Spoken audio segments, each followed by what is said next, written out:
And I remember after a piece of music that it was my time to get up and give the eulogy. And I stood up there for a moment and I was shaking so badly. I had a little glass of water on the podium there, and I couldn't even get it to my mouth. I was shaking so badly. So I put it down. I just looked out over the audience. And I remember just thinking like, wow, this is such a remarkable opportunity because everybody's there. All the neighbors, all the school kids, anybody from my past that it's amazing how you can recognize somebody 20 years later.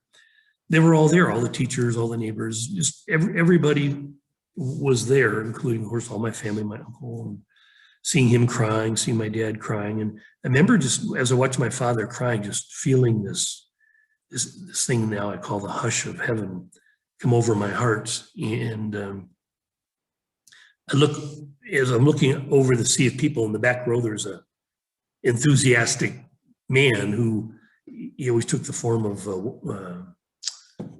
forget his name now, Robert Conrad from Wild Wild West, a hero of mine as a kid. Jesus took that form. So here's Robert Conrad in the back going, "You're going to be great. You're going to be great. Give me the thumbs up." And I remember just relaxing and then starting to talk about how this was a day of celebration, about how Lynn's life was marked by this incredible honesty that is so rare in our world. And this is why, she had to do what she did, because, she was honestly experiencing this incredible pain, the pain of life that most people numb over with alcohol and drugs. And she tried that plenty. She was a drug addict and alcoholic and all that as well. And she tried many times going through treatment and many times, failing. In fact, she hung herself on the eve of being let out of a 3-month treatment center focused on mental illness and drug addiction. It's like the world was too much.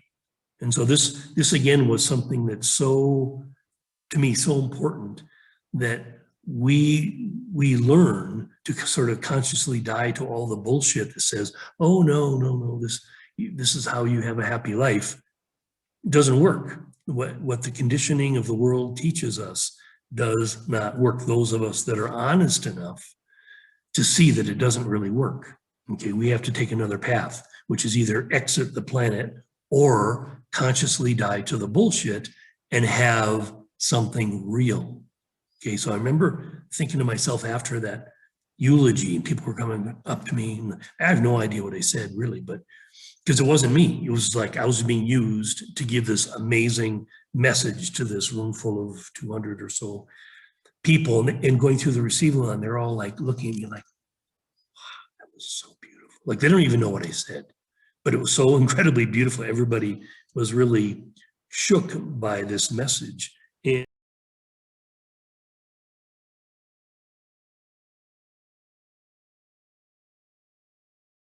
And I kind of knew then at 38 that, wow,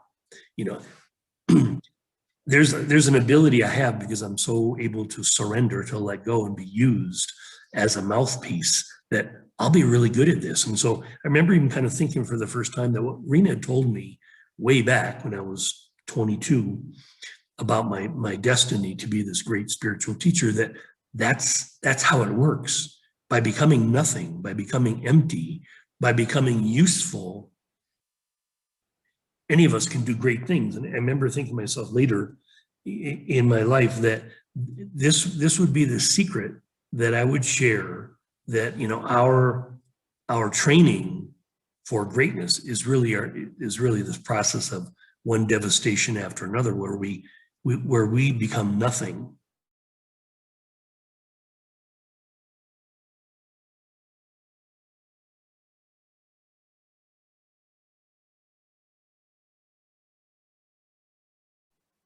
But our willingness to serve makes the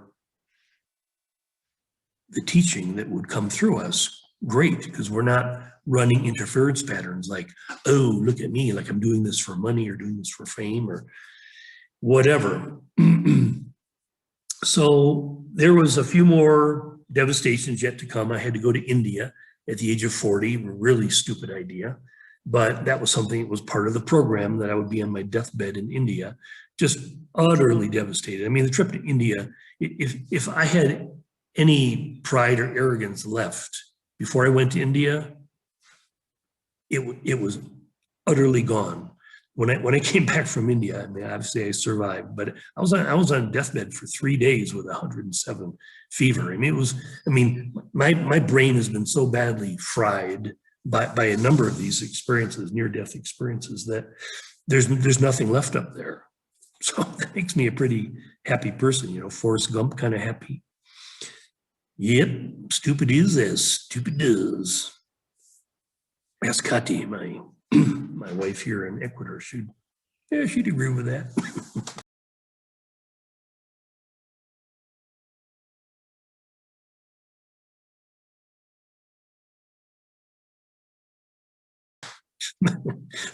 There's a great line from A Course in Miracles says, would you rather be right? Like, you know, clever people, they always want to be right, or happy. You know, stupid people prefer to be happy. So yeah, she's always right, and I'm always happy. So it works out pretty well. So this whole thing, India was just to wipe me totally down to nothing.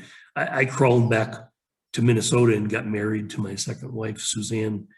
And just all I wanted to do, like Dorothy and the Wizard of Oz, was just never leave my backyard. In fact, she had a pretty nice backyard, about a 1/4-acre lot, which I turned into a really amazing garden over 10 years. This was my devotion, was plant a garden, build a garden, just be about the earth. This was like my baby steps into this new earth that literally was about the earth, about gardening, about plants, about simplicity, about living a very, very simple life. I knew I never wanted to travel ever again, never wanted to leave USA. I never wanted to really leave Minnesota. But of course, there was one more devastation that would be leave the womb number 3, when I had to leave. It wasn't difficult for me to leave my marriage, but it was really difficult to leave my heart and soul that I had put into this garden, and my little doggie and my stepdaughter. And it was difficult and necessary.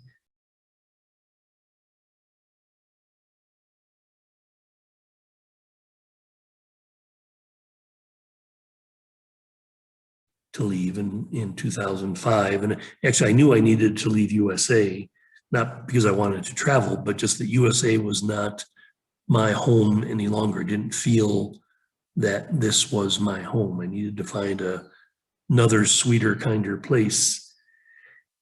And yeah, so here I am in Ecuador. Just the last story that I would tell would be, as far as consciously dying to something, was when I first met Kati.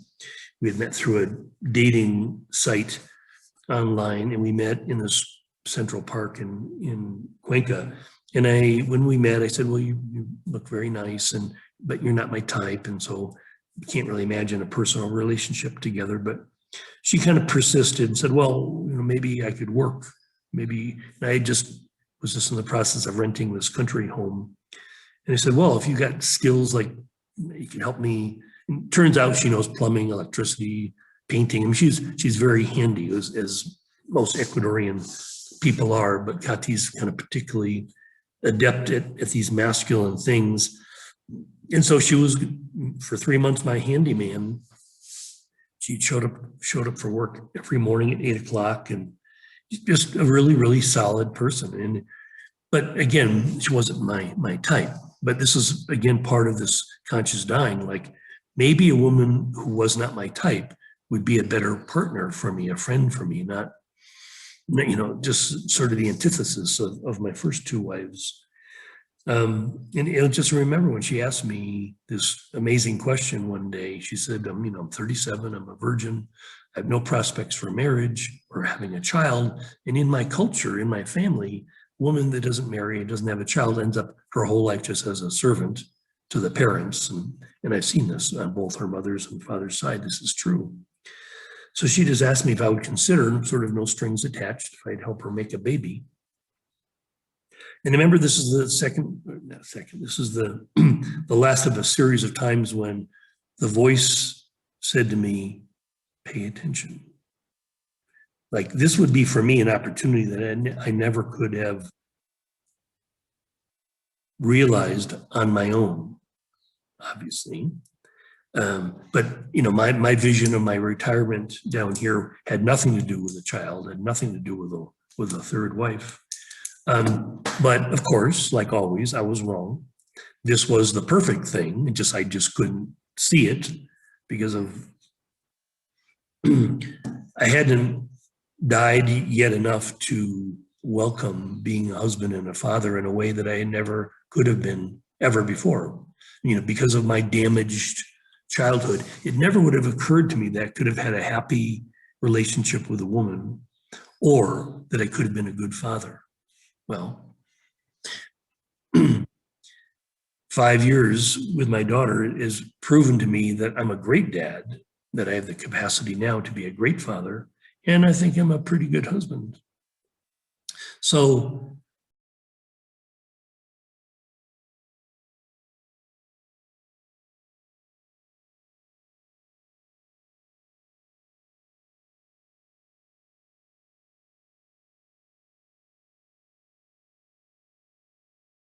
here we are in this story that I never ever could have orchestrated on my own. And this is kind of the key to conscious dying, is that there'll be opportunity after opportunity after opportunity to say no to the old so that something new could arise.